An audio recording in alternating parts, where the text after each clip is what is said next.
All right, to discuss, we're going to bring in our panel now. Former U.S. Ambassador to NATO under President George W. Bush, Kurt Volker. He was also the former U.S. Special Representative for Ukraine. Also with us today is attorney formerly for Trump, now at Judicial Watch, Christina Bobb. She was also the former Executive Secretary for the Department of Homeland Security, as well as a judge advocate in the United States Marine Corps. Welcome to you both. Great to see you guys. And of course, Christina is also the author of Defiant Inside the Mar-a-Lago Raid and the Left's Ongoing Lawfare.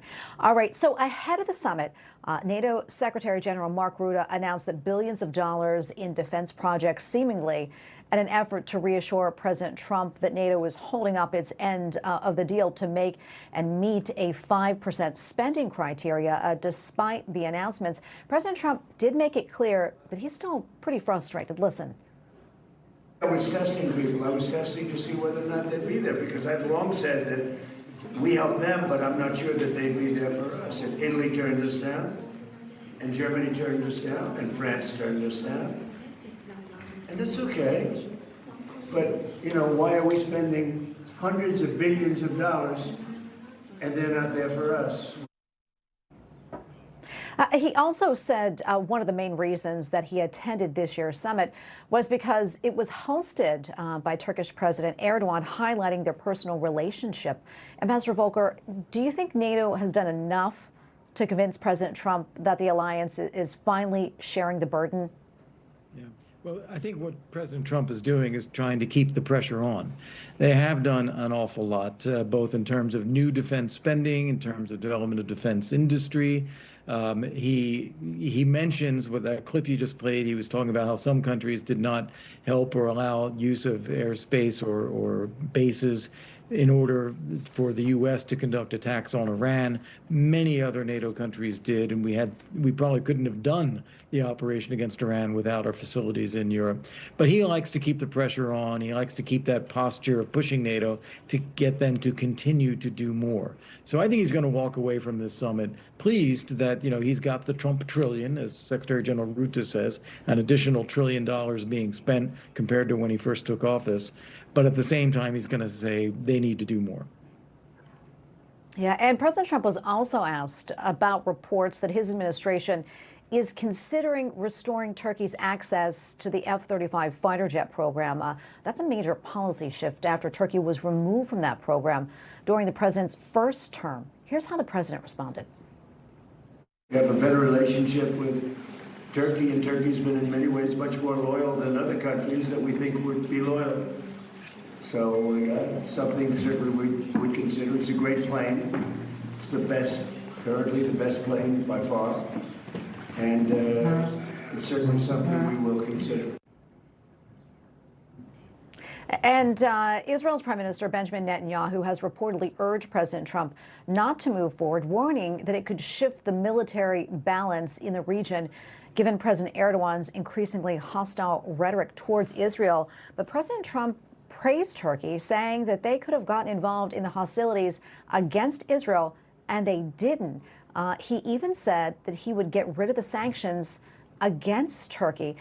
So, Christina, what significance would this move be by President Trump, and would it cause more tension in the Middle East?